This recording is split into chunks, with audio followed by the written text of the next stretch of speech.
Siddhaswarupananda Paramahamsa namine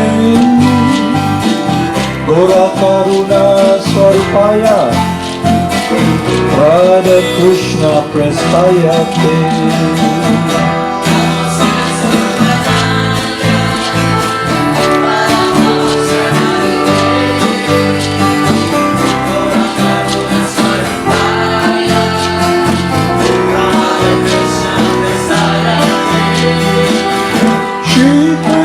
Chaitanya Radha Krishna Nayanya Shri Krishna Chaitanya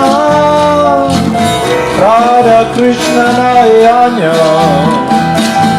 Shri Krishna Chaitanya Radha Krishna Nayanya Shri Krishna Chaitanya Radha Krishna Bhaja Shri Krishna Chaitanya Prabhu Nityananda Shri Advaita Gadadhara Shri Vasudeva Gaur Bhakta Vrinda Bhaja Shri Krishna Chaitanya Prabhu Nityananda Shri Advaita Gadadhara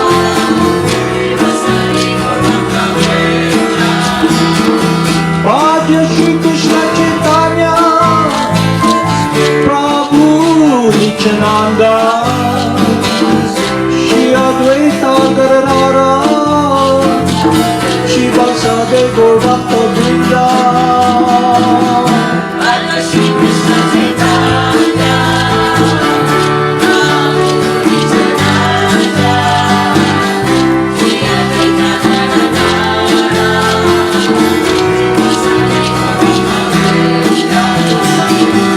Jaya Jaya Guru Dev Jaya Jaya Gauranga Jaya Jaya Guru Dev Jaya Jaya Gauranga Jaya Jaya Guru Dev Jaya Jaya Gauranga Jaya Jaya Guru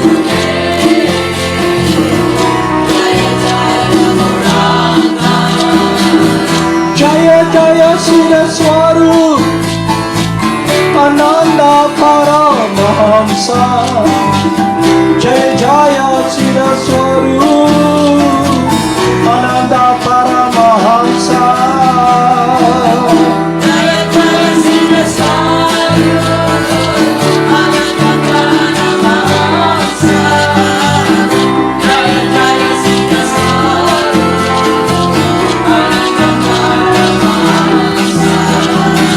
Gopala Govinda Rama Madana Mohana Gopala Govinda Rama Madana Mohana Gopala Govinda Rama Madana Mohana Gopala Govinda Rama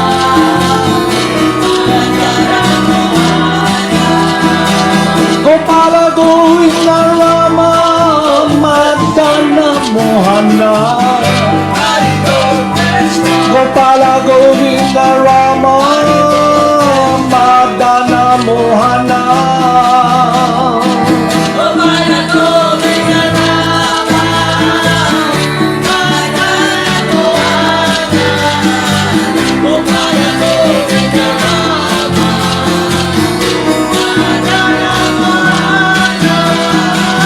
Gopala Govinda Rama Madana Mohana Gopala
Mohana,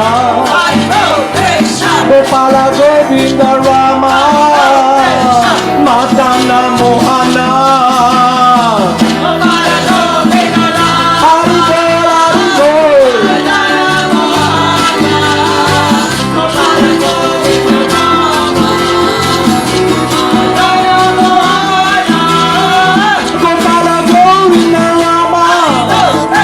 Madana Mohana, Gopala Govinda Rama, Madana Mohana.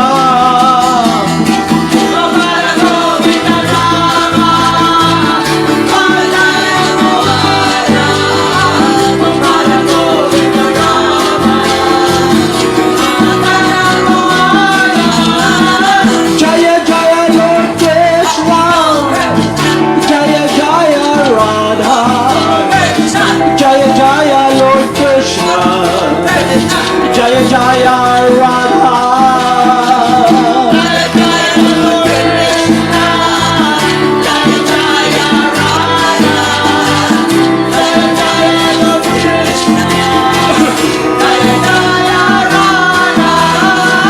Jaya Jaya Gurudev, Jaya Jaya Gauranga, Jaya Jaya Gurudev, Jaya Jaya Gauranga.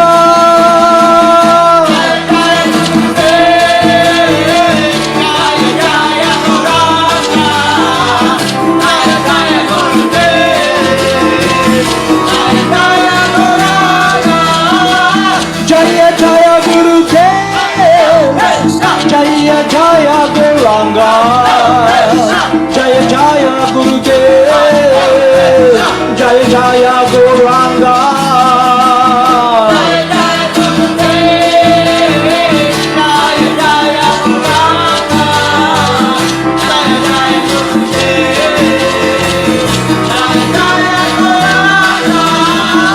Jaya Jaya Gurudev, Jaya Jaya Gauranga, Jaya Jaya Gurudev, Jaya Jaya Gauranga.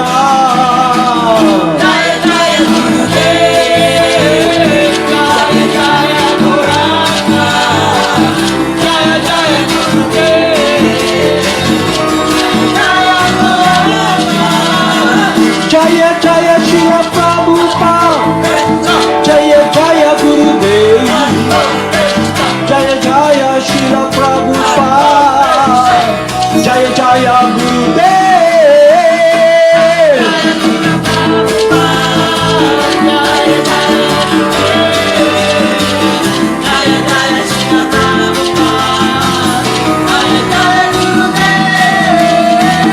Jaya Jaya Siddhaswarupananda Paramahamsa, Jaya Jaya Siddhaswarupananda Paramahamsa.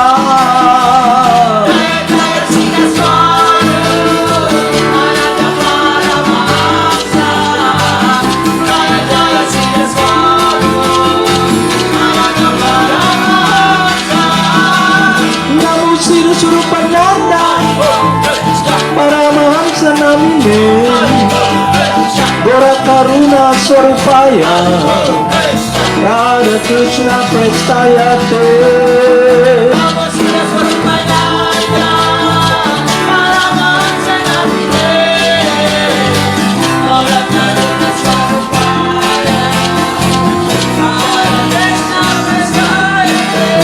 Haribol, Namaste, Haribol.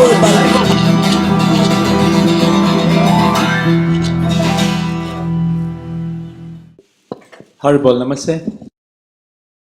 I'll try to recap again what we have studied this week.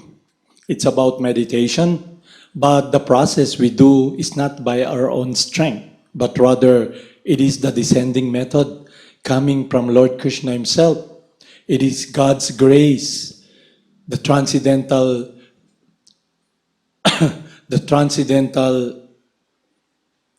path we follow is coming down.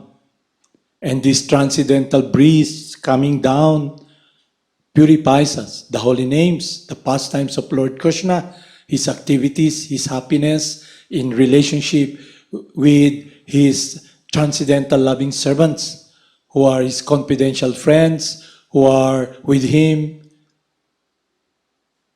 engaging in loving devotional service with him, in loving reciprocation. So what we should do now is to just listen and receive this knowledge, because the process is not by our own strength.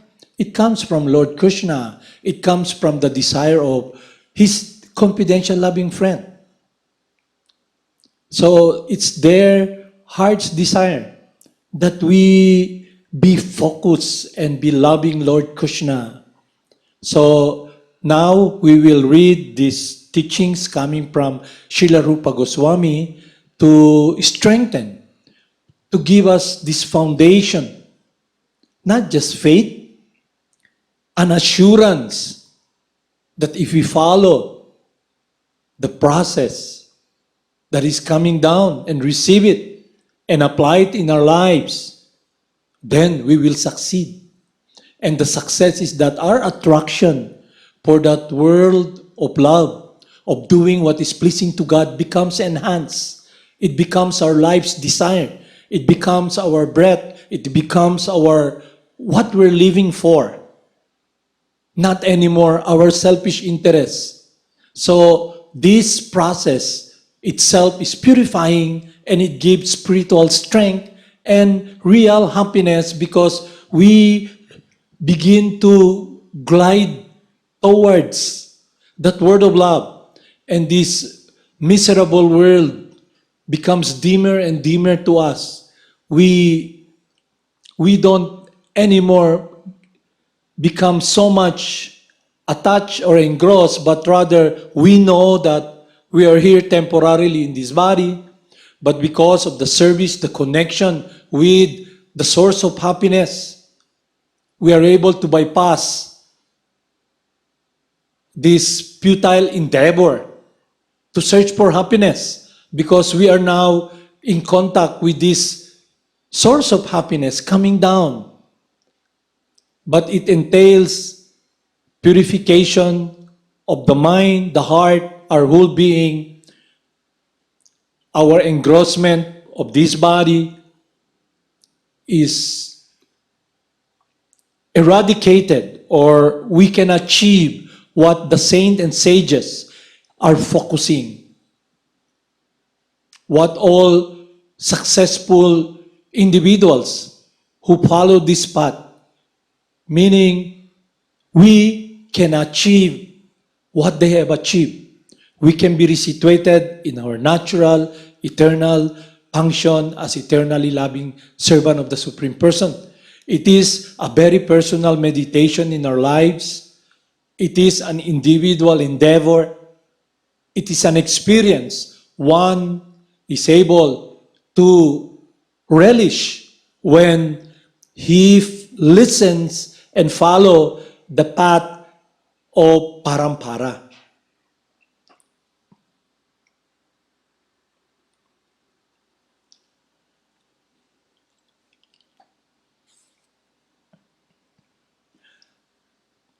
I'll read here characteristics of pure devotional service. Our focus will not be anymore about this miserable world, this coming study program, but it will be focused upon the meditation of the pure loving servants of the Supreme Person, and we will be listening from our instructing spiritual master, the saintly person, through the guidance of our instructing and initiating spiritual master, Srila Prabhupada, who wants us to be very focused in hearing about the transcendental pastimes of the Supreme Person. Attracting Krishna. Srila Rupa Goswami has stated that devotional service attracts even Krishna. Krishna attracts everyone, but devotional service attracts Krishna. The symbol of devotional service is the highest degree is Radharani.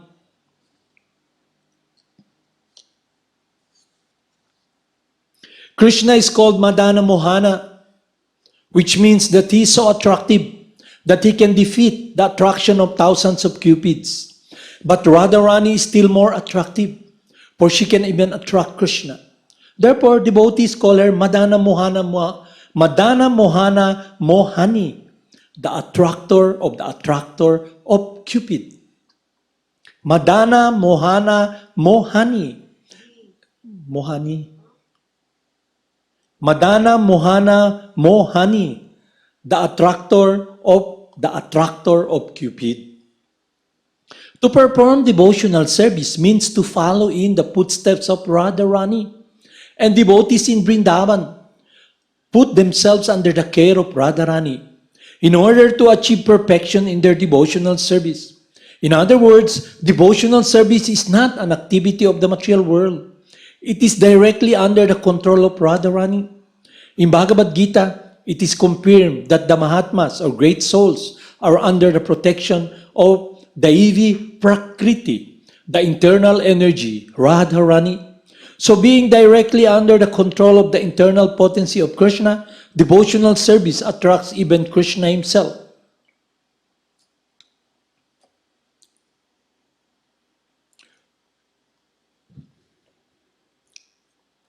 So we can now understand that pure loving service, love for God, is not dependent upon us. It's not by our own power that we can purify others, but rather it is completely dependent upon Radharani, who pleases Lord Krishna.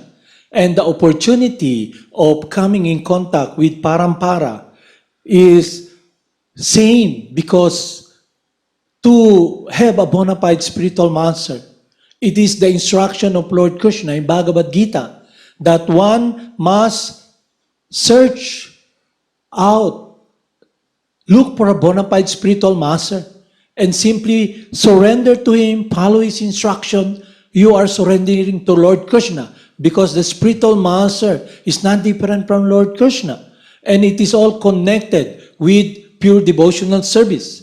Individual living entities who are not touched by this material energy, material contamination.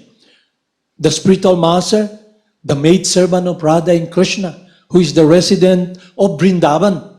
So if one is fortunate to come in contact with the resident of Vrindavan and be initiated, follow his instruction, then his life becomes very pleasing, because now he is guided by the divine energy of pure devotional service, Radharani, that pleases Lord Krishna, that attracts Lord Krishna. So if we simply follow, listen from our spiritual master, who is a transcendental personality, a pure loving servant of the Supreme Person, a resident of the spiritual world, the maid servant of Radharani, then Krishna becomes so attracted to us. He guides us, he protects us, because Lord Krishna enjoys loving reciprocation. And this humbleness of loving surrender pleases him, especially when we humbly offer our life and follow his loving, confidential, loving servants. We are guided by their love, their compassion, their care. So let us not be in this illusion that I can guide people. I'm so pure that I will be the one to guide them in their journey towards Krishna. But rather follow the instruction of Rupa Goswami guiding us. This is the only way, because Krishna, the Supreme Person, is simply attracted with love. Lord Krishna is self-sufficient. He does not need anyone, but he loves to relish this love of his devotees. That is the world of devotional service. That is the focus of all the saints and sages who lives their kingdom, who lives their family, who live this world and meditate alone, secludedly, and try to connect themselves, their whole being, their heart, towards meditating upon that world. And that opportunity, this mercy comes to us, descending by the mercy of Lord Krishna. one meets his pure, loving, confidential friend. And by the mercy of the confidential friend, one begins to listen about that world that is transcendental, that purifies one's heart and connects one's life with what we're always anxious. We're always anxious to have this loving relationship. You can see it all around.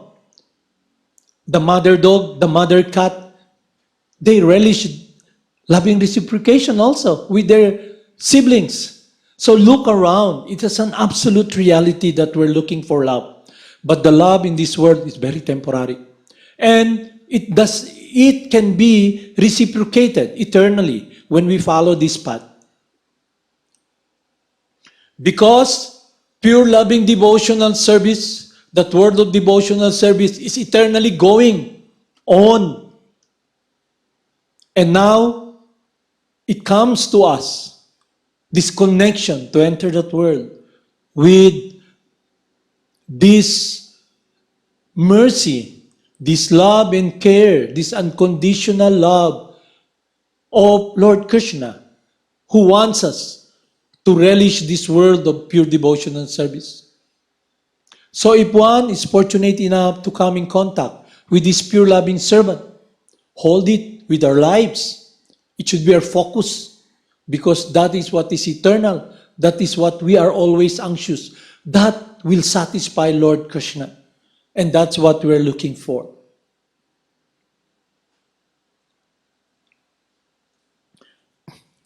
Let us now read the pastimes of Lord Krsna, the supreme, all-attractive supreme person.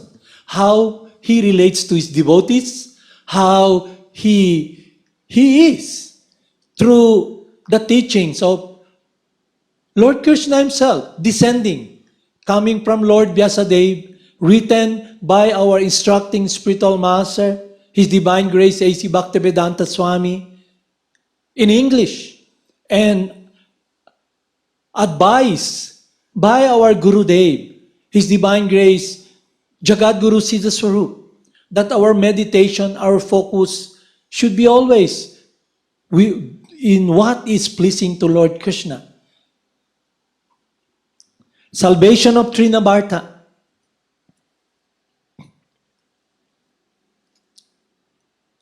The Supreme Personality of Godhead Krsna is always full of 6 opulences, namely complete wealth, complete strength, complete fame, complete knowledge, complete beauty, and complete renunciation. Krsna, the Lord, appears in different, complete, eternal forms of incarnation. The conditioned soul has immense opportunity to hear about the transcendental activities of the Lord in this different incarnation. In the Bhagavad Gita, it is said, Janma karma cha me divyam. The pastimes and activities of the Lord are not material. They are beyond the material conception. But the conditioned soul can benefit by hearing such uncommon activities.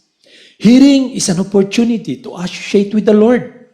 To hear the activities is to evolve to the transcendental nature.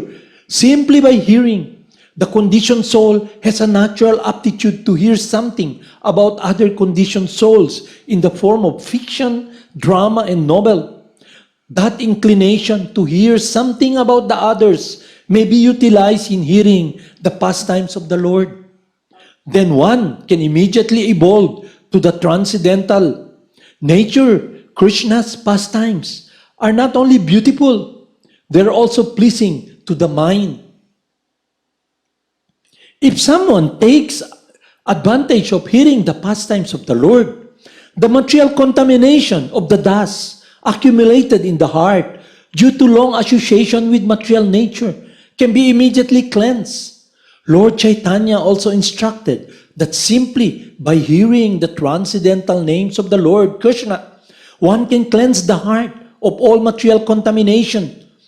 There are different processes for self-realization, but the process of devotional service, of which hearing is the most important function, when one adopted by any conditioned soul, will automatically cleanse him of the material contamination and enable him to realize his real constitutional position. Conditional life is due to the contamination only And as soon as it is cleared up, then naturally the dormant function of the living entity rendering service to the Lord awakens. By developing his eternal relationship with the Supreme Lord, one becomes eligible to create friendship with the devotees. Maharaj Pariksit recommended from practical experience that everyone try to hear about the transcendental pastimes of the Lord. This Krishna treatise is meant for that purpose, and the reader may take advantage in order to attain the ultimate goal of human life. The Lord, out of His causeless mercy, descend on this material world and displays activities just like an ordinary man. Unfortunately, the impious entities or the atheistic class of men consider Krishna to be an ordinary man like themselves, and so they deride him. This is condemned in Bhagavad Gita by the Lord Himself when He says, Abhajananti mam, madam. The mudas or the rascals take Krishna to be an ordinary man or a slightly more powerful man out of their great misfortune. They cannot accept Him as a Supreme Personality of Godhead. Sometimes such unfortunate persons misrepresent themselves as incarnation of Krishna without referring to the authorized scriptures. When Krishna grew up a little more, he began to turn himself backside. Observed by Yasoda and Nanda Maharaj, Krishna's first birthday, they arranged for Krishna's birthday ceremony, which is still observed by all the followers of Vedic principles. Krishna's birthday ceremony is observed in India by all Hindus, irrespective of different sectarian views. All the cowherd men and women were invited to participate, and they arrived in jubilation. A nice band played, and the people assembled enjoyed it. All the learned brahmanas were invited, and they chanted Vedic hymns for good fortune of Krishna. During the chanting of the Vedic hymns and playing of the bands, Krishna was bathed by Mother Yasoda. This bathing ceremony is technically called Abhiseka, and even today this is observed in all the temples of Vrindavan as Janamastami Day or the birthday anniversary of Lord Krishna. On this occasion, Mother Yasoda arranged to distribute a large quantity of grains, and first-class cows decorated with golden ornaments were made ready to be given in charity to the learned, respectable brahmanas. Yasoda took her bath and dressed herself nicely, and taking child Krishna duly dressed and bathed on her lap, she sat down to hear the Vedic hymns chanted by the brahmanas. While listening to the chanting of the Vedic hymns, the child appeared to be falling asleep, and therefore Mother Yasoda very silently laid him down on the bed. Being engaged in receiving all friends, relatives, and residents of Vrindavan on that holy occasion, she forgot to feed the child milk. He was crying, very hungry, but Mother Yasoda could not hear him cry because of the various noises. The child, however, became angry.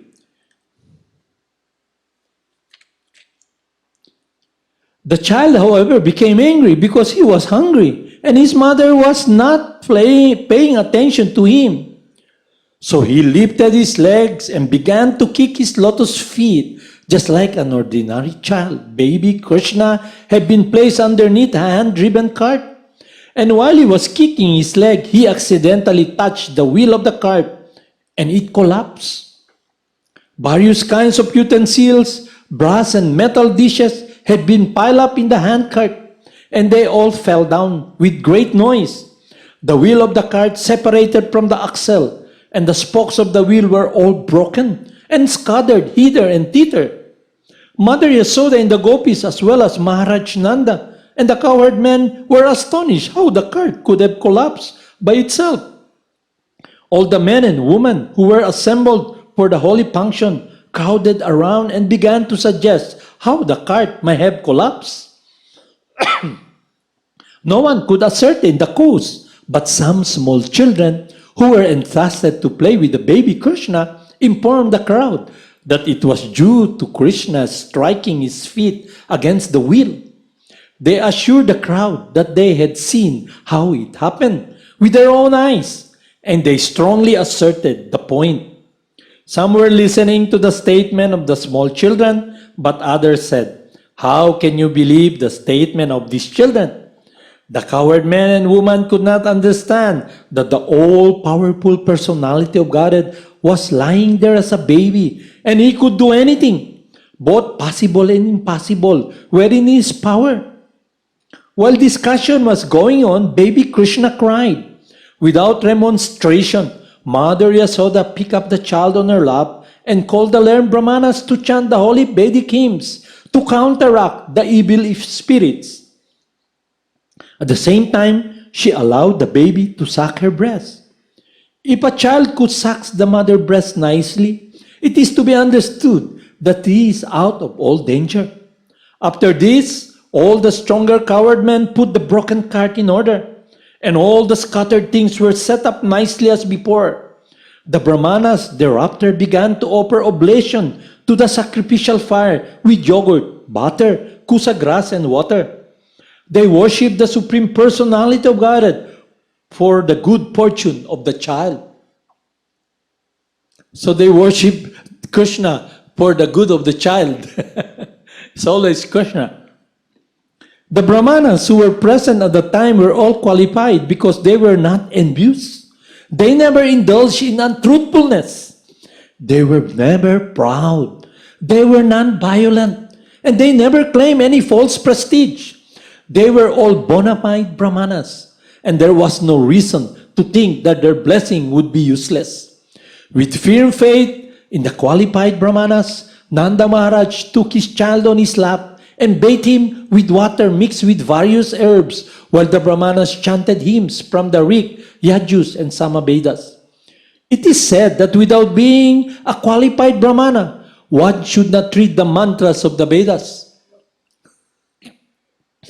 Here is the proof that the Brahmanas were qualified with all Brahmanical cult symptoms. Maharaj Nanda also had full faith in them. Therefore, they were allowed to perform the ritualistic ceremonies by chanting the Vedic mantras.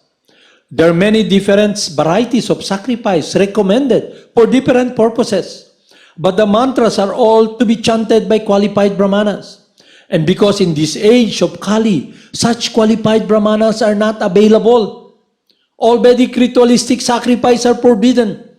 Shri Krishna Chaitanya Mahaprabhu has therefore recommended only one kind of sacrifice in this age, namely Sankirtan Yajna, or simply chanting the Mahamantra. Hare Krishna, Krishna Krishna, Hare Hare, Hare Rama, Rama Rama, Hare Hare. As the Brahmanas chanted the Vedic hymns and performed the ritualistic ceremonies for the second time, Nanda Maharaj gave huge quantities of grains and many cows to them. All the cows who were given in charity were covered with nice gold-embroidered garments, and their horns were bedecked with golden rings. The hooves were covered with silver plate, and they wore garlands of flowers. He gave so many cows just for the welfare of his wonderful child. And the Brahmanas in return bestowed their heartfelt blessing, and the blessing offered by the able Brahmanas were never to be baffled. One day, shortly after the ceremony, when Mother Yasoda was patting her baby on her lap, the baby felt too heavy, and being unable to carry him, she unwillingly placed him on the ground. After a while, she became engaged in household affairs. At the time, one of the servants of Kamsa, known as Trinabarta, as instructed by Kamsa, appeared there in the shape of a whirlwind. He picked the child up on his shoulder and raised a great dust storm all over Vrindavan. Because of this, everyone's eyes became covered within a few moments, and the whole area of Vrindavan became densely dark, so that no one could see himself or anyone else. During this great catastrophe, Mother Yasoda could not see her baby, and she was taken on the ground exactly like a cow who had just lost her calf, who was taken away by the whirlwind. And she began to cry very piteously. She fell down on the ground exactly like a cow who had just lost her calf. When Mother Yasoda was so piteously crying, all the cowherd women immediately came and began to look for the baby. But they were disappointed and could not find him. Then Trinabarta demon, who took baby Krishna on his shoulder, went high in the sky. But the baby assumed such a weight that suddenly he could not even go any further. And he had to stop his whirlwind activities. Baby Krishna made himself heavy and began to weigh down the demon. The Lord called hold of his neck. Trinabarta felt the baby to be as heavy as a big mountain, and he tried to get out of his clutches. But he was not unable to do so. And his eyes popped out of their sockets. Crying very fiercely, he fell down to the ground of Vrindavan and died. The demon felt exactly like Tripasura, who was pierced by the arrow of Lord Shiva. He hit the stone ground, and his limbs were smashed. His body became visible to the inhabitants of Vrindavan. When the gopis saw the demon killed and child Krishna very happily playing on his body, they immediately picked up Krishna up with great affection. The cowherd men and women became very happy to get back their beloved child Krishna. Another time they began to talk how wonderful it was that the demon who took away the child to devour him, but could not do so. Instead, he fell down dead. Some of them supported the situation. This is proper because those who are too sinful die from their sinful reaction. And child Krishna is pious. Therefore, he's saved from all kinds of fearful situations. And we too must have performed great sacrifices in our previous lives, worshipping the Supreme Personality of Godhead, giving great wealth in charity, and acting philanthropically for the general welfare of men. Because of such pious activities, the child is saved from all danger. The gopis assembled there spoke among themselves. What sort of austerities and penances we must have undergone in our previous lives. We must have worshipped the Supreme Personality of Godhead, offered different kinds of sacrifice, made charities, and performed welfare activities for the public such as growing banyan trees and excavating wells. As a result of these pious activities, we have got back our child, even though he was supposed to be dead. Now he has come back to enliven his relatives. After observing such wonderful happenings, Nanda Maharaj began to think of the words of Vasudeva again and again. After this incident, when Mother Yasoda was nursing her child and patting him with great affection, there streamed a profuse supply of milk from her breast. And when she opened the mouth of the child with her fingers, she suddenly saw the universal manifestation within his mouth. She saw within the mouth of Krishna the whole sky, including the luminaries, stars in all directions, the sun, the moon, fire, air, seas, islands, mountains, rivers, forests, and all other movable and immovable entities. Upon seeing this, Mother Yasoda's heart began to throb, and she murmured within herself, "How wonderful this is!" She could not express anything but simply close her eyes. She was absorbed in wonderful thoughts of Krishna, showing the universal form of the Supreme Personality of Godhead. Even when lying down on the lap of his mother, proves that the Supreme Personality of Godhead is always the Supreme Personality of Godhead, whether he is manifested as a child. This proves that the Supreme Personality of Godhead is always the Supreme Personality of Godhead, whether he is manifested as a child on the lap of his mother or as a charioteer on the battlefield of Kurukshetra? The concoction of the impersonalists that one can become God by meditation or by some artificial activities is herewith declared false. God is always God, in any condition or status, and the living entities are always the part and parcel of the Supreme Lord. They can never be equal to the inconceivable supernatural powers of the Supreme Personality of Godhead. Thus I know Bhaktivedanta purport of the 7th chapter of Krishna's Salvation of Trinabarta. Haribol Namaste. So it gives us remembrance of the pastimes of Lord Krishna, his activities, the relationship between his devotees, their love for him, their care, their surrender, and Krishna's affection for them, and Lord Krishna's love for everyone, that even he liberates even the most sinful Trinabarta. So this world of devotional service is a world that is not touched by this material conditioning. That should be our meditation, guided by our instructing spiritual master, who is coming in the long line of spiritual master, coming from Lord Krishna, Lord Vyasadeva, and our dear spiritual master, Jagad Guru Siddhaswarup, who is a confidential loving servant, a maidservant of Radha and Krishna, a resident of the spiritual world, the beloved disciple of the most dear disciple of His Divine Grace, Bhaktivedanta Swami. We should be focusing in entering that world of loving devotion. Haribol Namaste.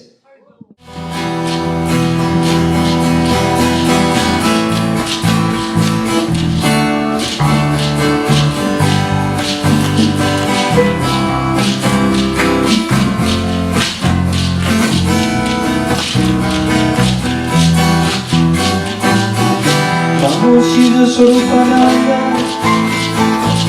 Paramahamsa namine, Krsna Radha Krishna Prasaya.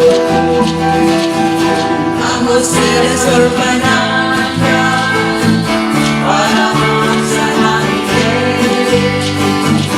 Krsna Sarupaya.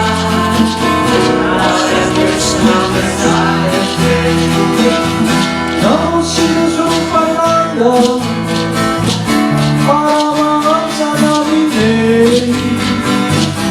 Ora Karuna Sarupaya, Radha Krishna Prasaya Te. Namo Siddhaswarupananda, Paramahamsa namine,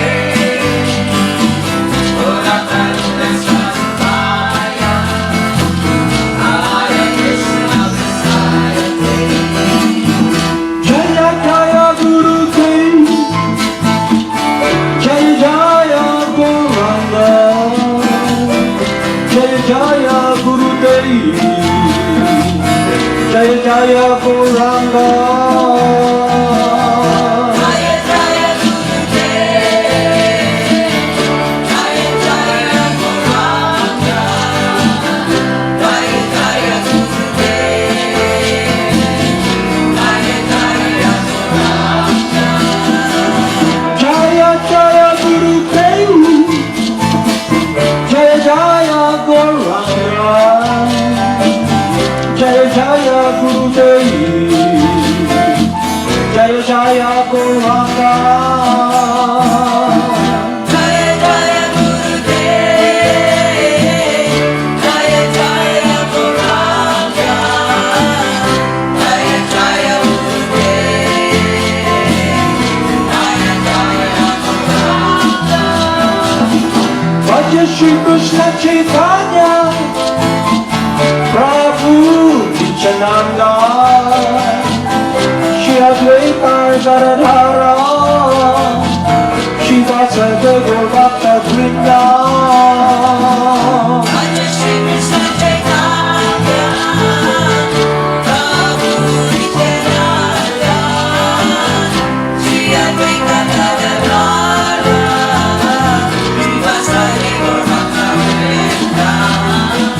Hare Krishna, Hare Krishna,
Jaya Jaya Shri Prabhupada. Jaya Jaya Srila Prabhupada, Jaya Jaya Gurudev.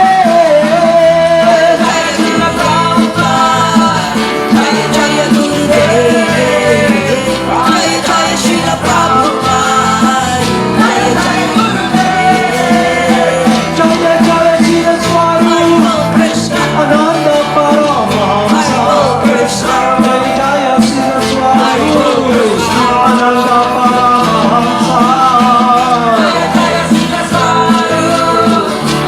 Paramahamsa. Jaya Jaya Siddhaswarupananda, Ananda Paramahamsa.